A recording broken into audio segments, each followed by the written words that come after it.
Sorry, y'all. I did not intend for this to be two separate videos, but I accidentally hit the stop recording button instead of the pause button. Unfortunately for me, I did not realize I did that until much later in this process. So I kind of have to repeat this whole lecture. So if I go a little fast, I'm sorry. Just kind of repeating it. But what we're going to go ahead and do here is finish up the rest of chapter 11. Okay? So let me shrink myself. And let's pull that PowerPoint back up. Okay, let me bring this in a little bit more. Okay, so I believe where we left off was we're going to get into Andrew Jackson's the issues of racism that we still see in America under Andrew Jackson. Okay? So, despite the growing sense of equality and the growth of opportunity for the common man, many exclusions persisted. Blacks, Indians, and women all faced many struggles. So, while American society is becoming more democratic, we're seeing more equality, the common man is on the rise, it's still the common white man, right?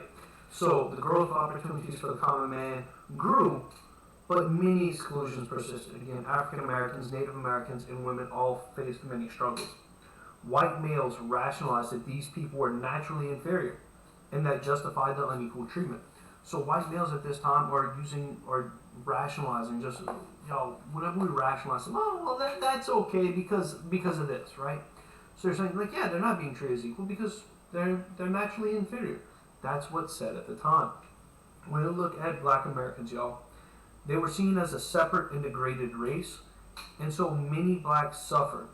Okay, we see segregation, and understand this. I'll mention this here, and I'll say it throughout the rest of the semester, but racism in America, let's be clear, it's not a Southern issue. It's a national issue. It's not a Southern problem. It's a national problem. Racism existed throughout America. North, south, east, west, it just manifested itself differently depending on the situation, okay? So, since they were seen as a separate and degraded race, many blacks suffered. Many northern states had segregated living conditions, and blacks were denied rights. The North doesn't have slavery at this time, but it doesn't mean they had true equality either, okay? So, many blacks were forced to live in certain areas. We see a ton of segregation in the North, and many blacks were denied rights. In the South, whites had to control blacks to try to keep power. In the South, again, the number of African Americans living in slavery in many areas outweighed the number of whites, and so they had to control that population of enslaved people to try to maintain that power over them. Okay? When we look at Native Americans, when we look at Indians, Jackson and many white Americans feared and envied the Indians. Jackson and many white Americans feared and envied the Indians. How can you fear somebody but also be envious of them? Fear them and be jealous? Well, here's why, White Americans wanted the Indian land. They were jealous of the land that the Native Americans had, but they also saw the Native Americans as what? As barbarians, as heathens, as these uncivilized people. So they're scared of them, they're fearful of them, but they're also jealous of what they have. Jackson believed that the best policy was to remove all Indians from east of the Mississippi River so that all could live in peace. Like, Jackson basically says, white Americans and Native Americans are not going to get along, so let's move them. If they can't get along by themselves, two kids in a elementary school classroom don't get along, what's the teacher do? Separate them. That's what Jackson says to do here. Jackson believed that the best policy was to remove all Indians from east of the Mississippi River so all could live in peace. He didn't think Western development would come quickly. He says, put them all west of the Mississippi River because it's going to be a long time before we do anything with what's over there. He was obviously wrong, but that was the thought he had at the time. He didn't think Western development would come quickly. He issued the Indian Removal Act, the forcible relocation of Native Americans from east of the Mississippi River to west of the Mississippi River. Again, he issued the Indian Removal Act, the forcible relocation of Native Americans to west of the Mississippi River. Most of the conflict, most of the pushback is going to come from southern tribes. Okay, so this is where we're going to start to see the Trail of Tears. Now, part of this, something that works in with all this, y'all, the Indian Removal Act. Literally, that's what it was called. The Indian Removal Act. Native Americans are forced west of the Mississippi River. We start to see the early stages of the Trail of Tears, forcing these people to go west.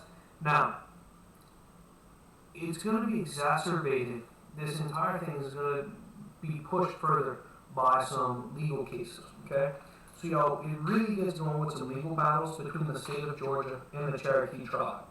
The Cherokee Nation created a constitution that said they were not subject to any other nation or state.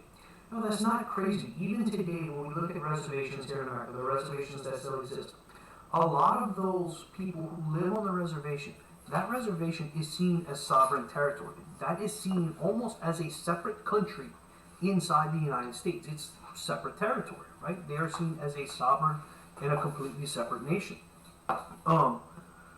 So the Cherokee created a constitution that said they were not subject to any other nation or state, but later Georgia says that the tribe has to obey Georgia laws, so they have a problem. They're like, no, you live inside of our state boundaries, so you have to abide by our laws. We're going to have some problems, and we have two major cases that make it to the Supreme Court. Cherokee Nation v. Georgia and Worcester v. Georgia. Cherokee Nation in 1831, Worcester v. Georgia in 1832. So again, y'all, both of these are going to make it to the Supreme Court. Both of them are based around the concept of, does the Cherokee tribe have to listen to Georgia laws? Or are they a sovereign nation inside the state of Georgia? In both cases, John Marshall supports the natives. In both cases, John Marshall supports the natives. But there's one problem. Andrew Jackson doesn't. Okay? Jackson is supposed to, or it's reported that Jackson said, quote, Marshall made his decision, now let's see him enforce it. Here you have the President of the United States basically telling the Supreme Court, I don't care what you say, I'm going to do what I want. Think about that. It doesn't matter political party.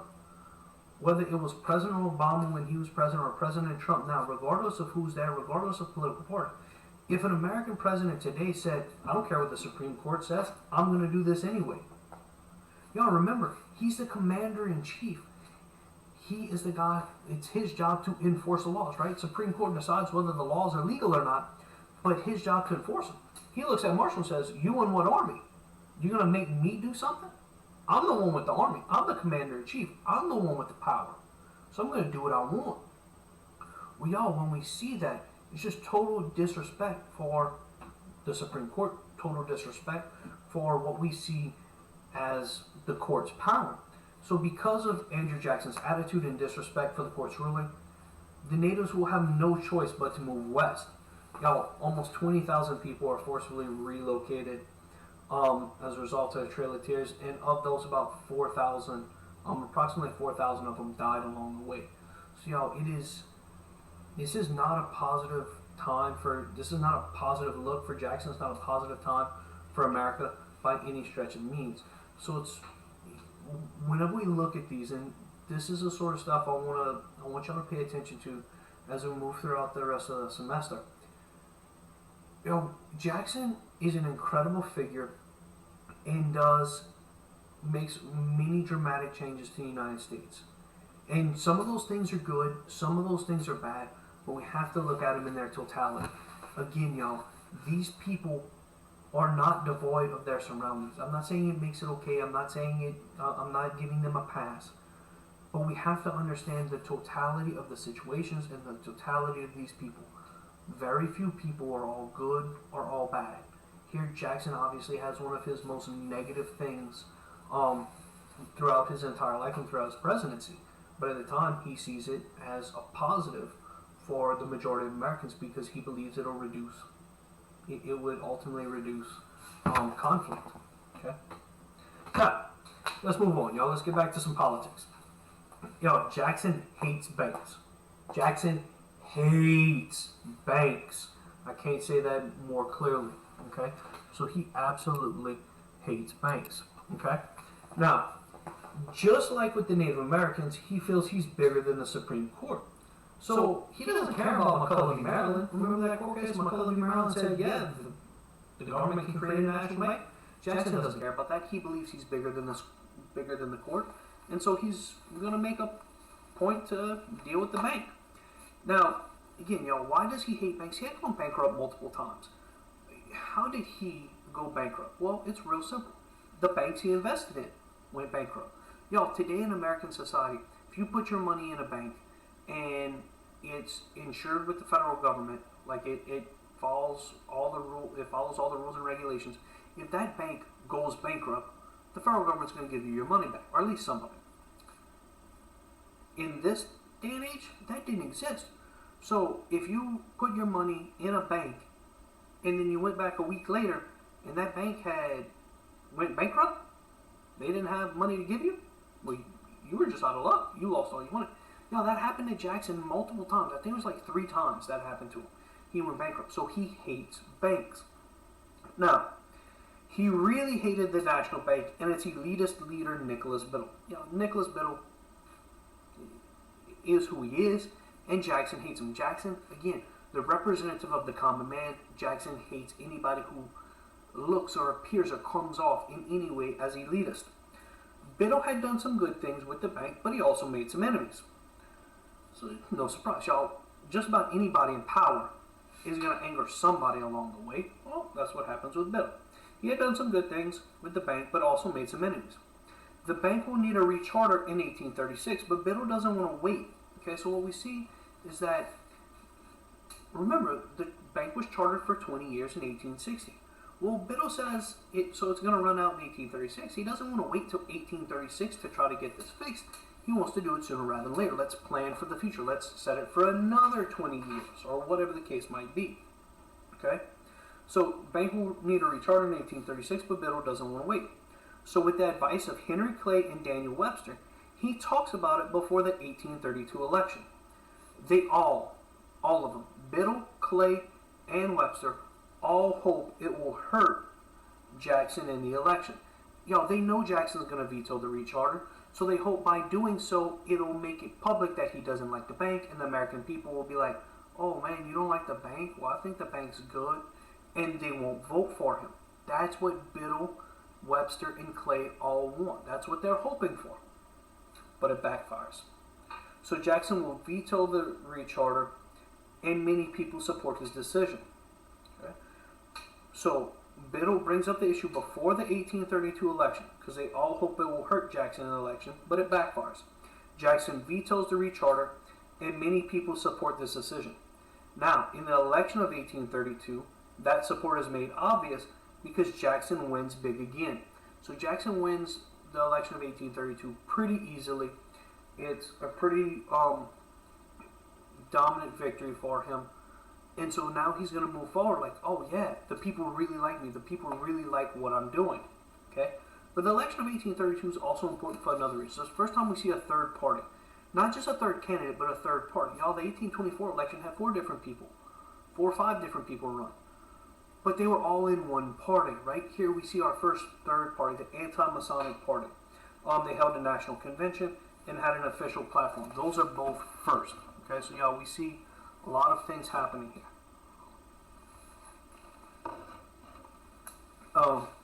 So first, third party. First time we see anybody who isn't one of the 2 major parties at the time running for election, trying to kind of get a seat at the table, if you will. Okay. Now back to the bank. It still exists. Remember, it just didn't get renewed. It didn't get rechartered. But here we are, 1832, 1833. Well, it's still there. It doesn't expire until 1836. So it just didn't get rechartered. And since Andrew Jackson won by so much, he feels compelled to kill the bank. Now he doesn't want to just not renew it. He wants to get rid of it. How do you kill the bank? How does a bank work? You put your money in, and what do? They pay you interest because they take your money and they loan it to somebody else. Right?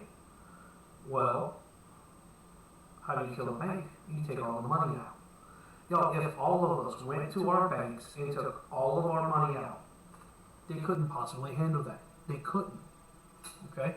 They don't physically have enough money for that. So now, Jackson removes all federal money, all federal government deposits, and puts them in state banks. these became known as pet banks, right? Like a teacher's pet, like the teacher's favorite. Well, these are now Jackson's new favorite, right?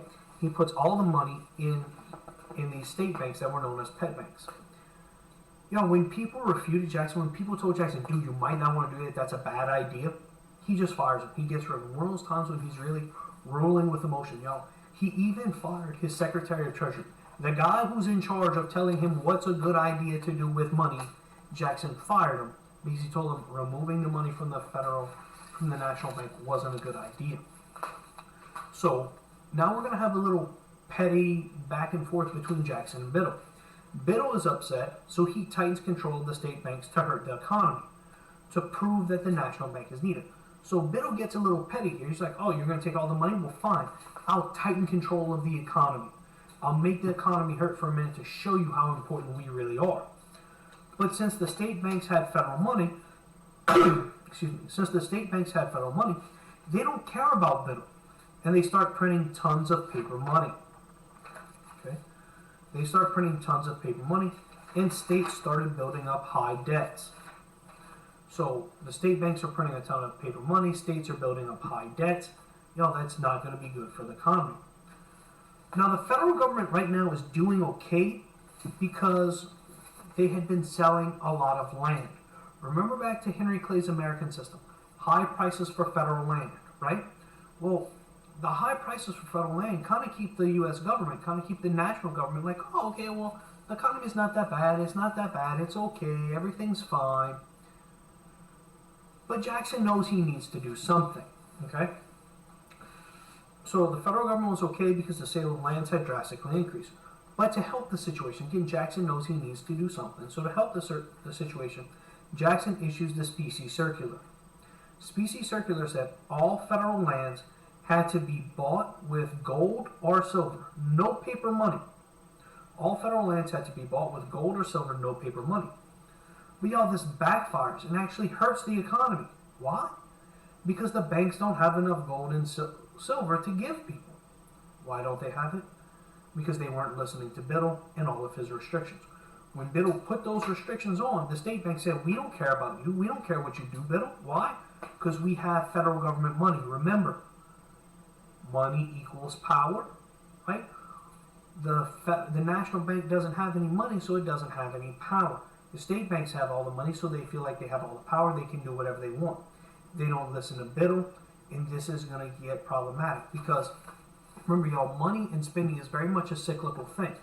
So what was keeping money in the state banks was the U.S. government. How is the U.S. government getting money? The sale of federal lands. Well, when Jackson issues the Specie Circular, people stop buying federal lands because they don't have gold or silver. So that means the U.S. government's not getting so much money, which means it's not going into the state banks. So now the state banks don't have money to loan to people to do all these different things, right? So it's a very cyclical thing. So Biddle's upset. He tightens control of state banks, started the economy, improved national. Oh, I'm sorry. I went back. Okay. So Specie Circular. All the federal lands had to be bought with gold or silver, no paper money. But this backfires and hurts the economy because the banks don't have enough gold and silver to give people, all because of fewer restraints. Okay. So all because nobody's listening to Biddle. So we're going to see that this situation is going to kind of come back to haunt America in just a little bit. Okay. Now, the rise of the Whig Party in the 1836 election. Okay. Some people, and I mentioned this a little bit earlier, I think some people viewed Andrew Jackson as a king and his followers as Tories. So his opponents take their names. So some people had a negative impression of Andrew Jackson. They called him King Andy or King Andrew the First. Because, he just did what he wanted. Look what he did with the Supreme Court and the Indian Removal Policy or Indian Removal Act and all this different stuff, right? He's just kind of ruling as a tyrant, as a dictator. That's how many people feel. Okay? So some view Jackson as a king and his followers as Tories. Remember from the American Revolution, loyalist Tories? So his opponents take the name Whig. Long story short, it stems from the American Revolution. Some of the patriots refer to themselves as Whigs or were called the Whigs, yada, yada, yada. The term Whig comes from the American Revolution. So these people who are opposed to the tyrannical rule or the dictatorial rule of Andrew Jackson, they take the term Whig, they take the name Whig. Basically, they're really diverse, and the only thing they had in common was that they hated Jackson, either because of the bank internal improvements, states' rights, or some other issue. Even some former Democrats turn to Whigs for just one reason. So, y'all, the Whigs are really, the Whigs, let me pull this up for a second. The Whigs are really, sorry, I was trying to look for something, y'all. Give me just a second.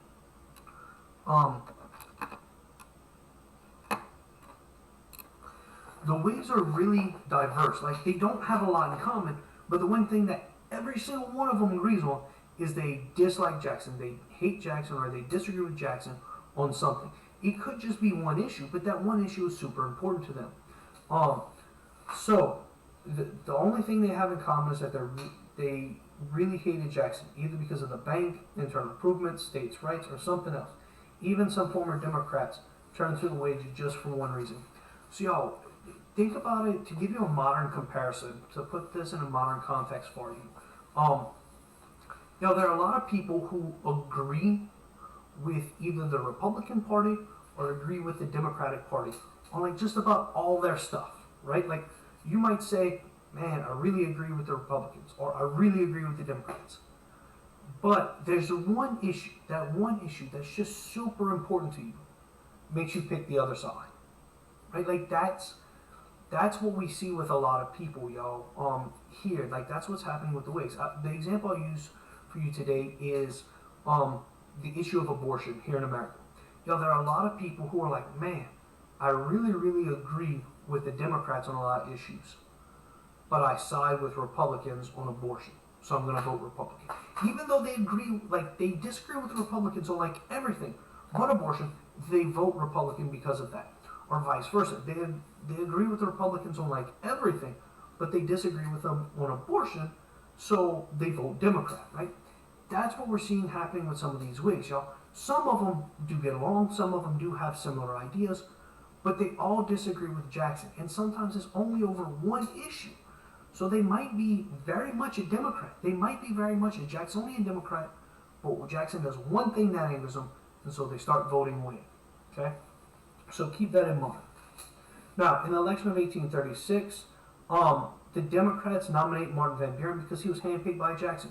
He started off as Jackson's Secretary of State. Then when Calhoun resigned, Jackson chooses him, he selects him to be the vice president. And now Jackson has served his 2 terms and is stepping down. And Jackson says, look, I want Martin Van Buren to follow me. I want Martin Van Buren to be the guy who leads the Democratic Party now. The Whigs nominate 3 people, hoping to keep Martin Van Buren from getting majority and sending the election to Congress. The Whigs again nominate 3 people, hoping to get Martin Van Buren from getting majority and send the election to Congress. They're trying to actually replicate what happened. They're intentionally trying to get what happened in 1824. Remember 1824? Nobody won the electoral vote, so the House of Representatives decided the election. That's what they're trying for. They don't think that one candidate, they don't believe that they have one candidate who could beat Martin Van Buren. So what are they trying to do? Split the vote. Well, that failed. Okay? That fails, and Martin Van Buren is going to win. Martin Van Buren is going to become known as the little magician because he's kind of sneaky and manipulative. I don't necessarily say that in a bad way. Martin Van Buren is just a really great politician. Okay? One of the things we see about politicians, one of the attributes of really strong politicians is that they convince you to do what they want you to do while getting you to believe that it was your idea all along. Like, they have an idea, you have a different idea, they convince you, they find a way to make you believe in their idea, while at the same time convincing you it was your idea in the beginning. Like, wait, huh? What just happened? That's what they're really good at. Martin Van Buren was really good at that. Okay? So, let's talk about some of the things under Van Buren's administration. Okay? Panic of 1837. Woo-hoo. Again, y'all, I told you every 20 to 30 years we see them happening. 1819, 1837, we'll see one in the 1850s, one in the 1870s, right? They're just there, okay? As soon as Martin Van Buren comes into office, the economy goes down. As soon as Martin Van Buren comes into office, the economy goes down. The problems come from all the bank stuff. Remember the specie circular and Biddle's restraints, all that stuff. So as soon as Martin Van Buren comes into office, the economy goes down. Problems come from all the bank stuff, and because England stopped buying a lot of cotton because they were having a depression. Oftentimes depressions are at least impacted. If they're not totally controlled, they are at least impacted by worldwide events. If we're selling a lot of stuff to England and they stop buying it, well, that's going to hurt our economy. So problems come from all the bank stuff and because England stopped buying a lot of cotton because of their depression.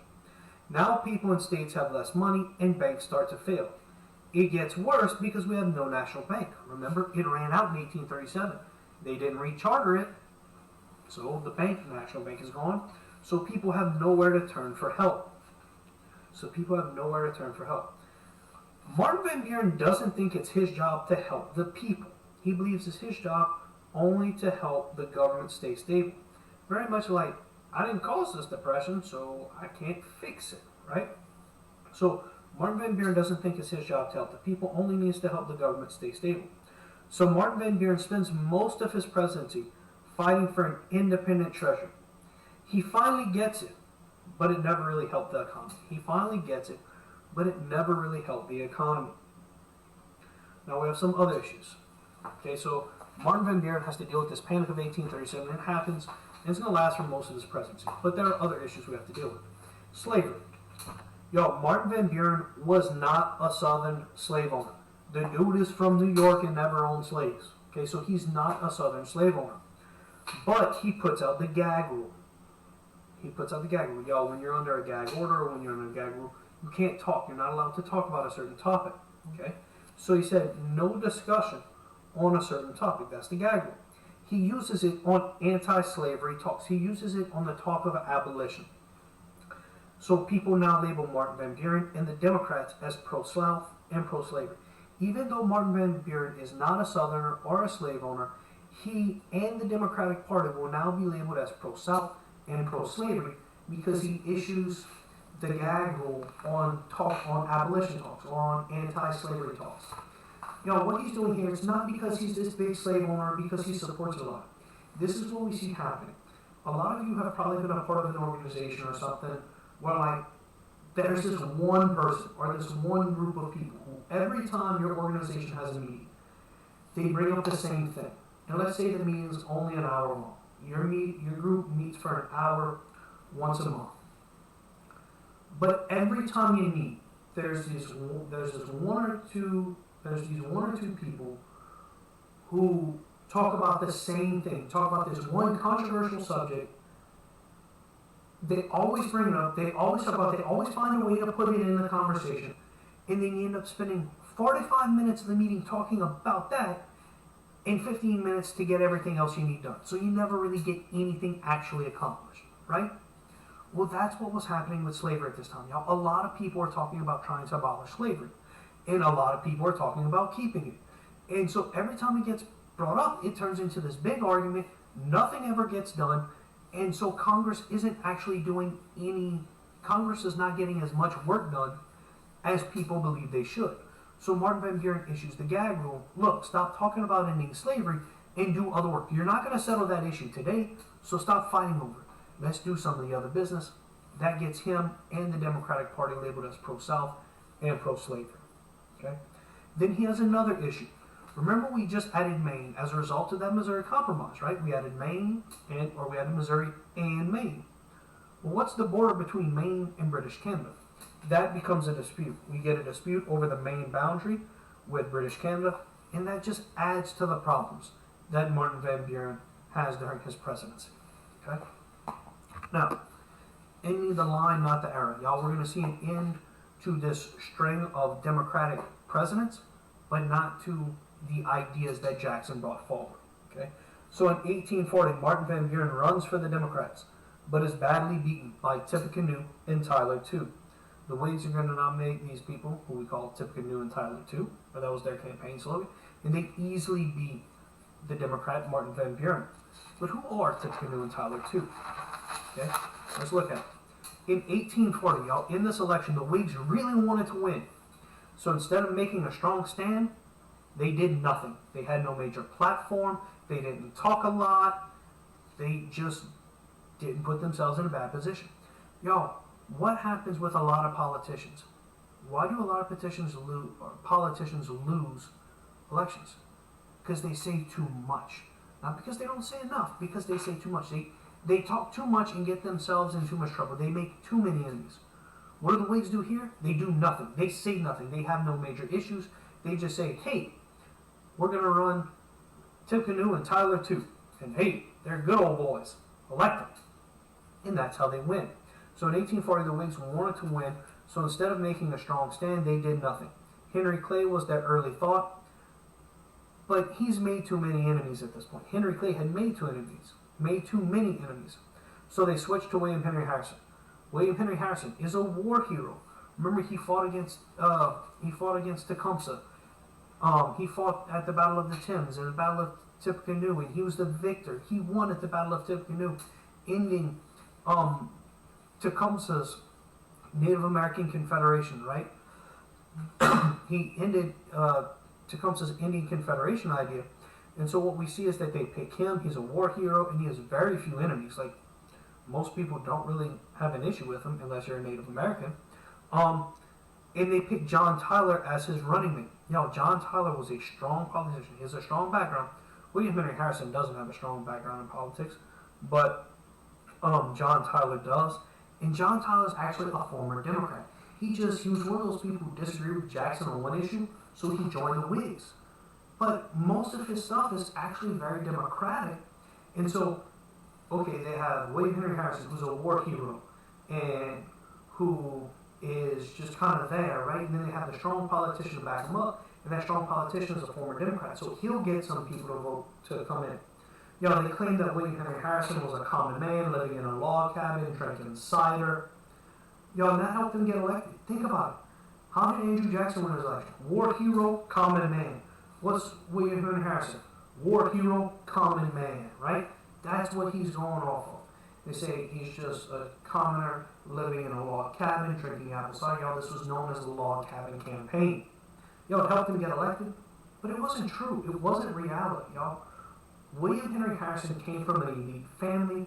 He had been a governor before. Like, he's not some simpleton with no background experience. He came from an elite family, okay? And that's how the Whigs are going to win this election of 1840. Now, even though Jackson's party did win, his ideas and the legacy of the common man forever changed the country. So here we see an end of the line. Jackson and Martin Van Buren in the line. We won't see Democrats. We're not going to see a Democrat for a little while, right? Another Democrat didn't win here in 1840. Martin Van Buren didn't win re-election. The Whigs won. But even though Jackson's party didn't win, his ideas and the legacy of the common man forever changed the country, y'all. More people are voting. Parties are better organized, and that's what we're seeing here. So more people were voting, and parties were better organized, y'all. The country has radically been changed because of Andrew Jackson's presidency. Okay, so that is going to wrap us up for chapter 11. Again, sorry it was 2 different videos. I accidentally stopped it in the middle. And so we will call it there. I'll see y'all next time for chapter 12.